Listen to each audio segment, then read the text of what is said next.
এই মুহূর্তের সব থেকে বড় খবর, ভয়াবহ নদী ভাঙন সন্দেশখালীতে। সন্দেশখালীর গলাকাছে নদীর তালতলা এলাকায় নদী বাঁধ ভাঙলো প্রায় 40 ফুট। হুহু করে জল ঢুকছে গ্রামে, আতঙ্কিত গ্রামের মানুষ। প্রায় 10টি গ্রামে জল ঢোকার আশঙ্কা। ক্ষতি হবে মাছের ভেড়ি ও চাষের জমি, ঘর ছাড়া হবে কয়েকশো পরিবার। এই এলাকাতে গতকাল নদীর বাঁধে ধস নেমেছিল প্রায় 50 ফুট। আর সকাল থেকে ইরিগেশন দপ্তর নদী বাঁধ মেরামতের কাজে হাত দিয়েছিল, কিন্তু শেষ রক্ষা হলো না। সন্দেশখালীর বিধায়ক সুকুমার মাহাতো বলেন, গতকাল ওই বাঁধে ফাটল দেখা দিয়েছিল। ইরিগেশন দপ্তর বাঁধ মেরামতের কাজ শুরু করেছিল, কিন্তু জলের এত চাপ যে শেষ রক্ষা হয়নি, বাঁধ ভেঙে গেল। তবে আশা করা যায় 1-2 দিনের মধ্যে বাঁধের কাজ সম্পূর্ণ হয়ে যাবে। আমাদের এখানে অবস্থা এখন প্রত্যেক গনে গনে জোয়ার ভাটা খেলে এখানে সব ভাঙচুর হচ্ছে। এখানে বস্তা আসছে না, কিছু আসছে না, বাঁশ আসছে না। কাল রাত থেকে, কাল বিকেল থেকে এখানে ধস নিয়েছে, মানে জল ঢুকে যায় কাল রাত থেকে।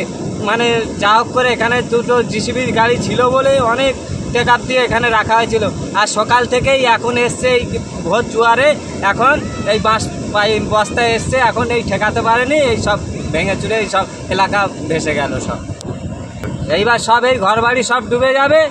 এইবার জনগণ হ্যারাসমেন্ট হবে, আর কি হবে। আমার নাম জয়ন্ত খামারু, আতাপুর বাড়ি এখানে।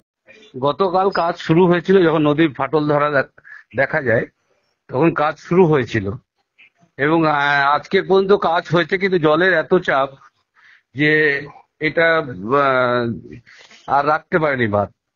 ইতিমধ্যে ইরিগেশন দপ্তর তারা মোটামুটি কাজ শুরু করেছে। আশা করি পরে ভাটার সময় হয়তো এই কাজটা হয়ে যাবে। জলের নদীতে কোটালটা বেশি আছে, ফলে হয়তো 1-2 দিনের মধ্যেই কাজ কমপ্লিট হয়ে যাবে। এবং বিপর্যয় ত্রাণ দপ্তরকে জানানো হয়েছে, সেখানে তারা ইনিশিয়েটিভ নেবে।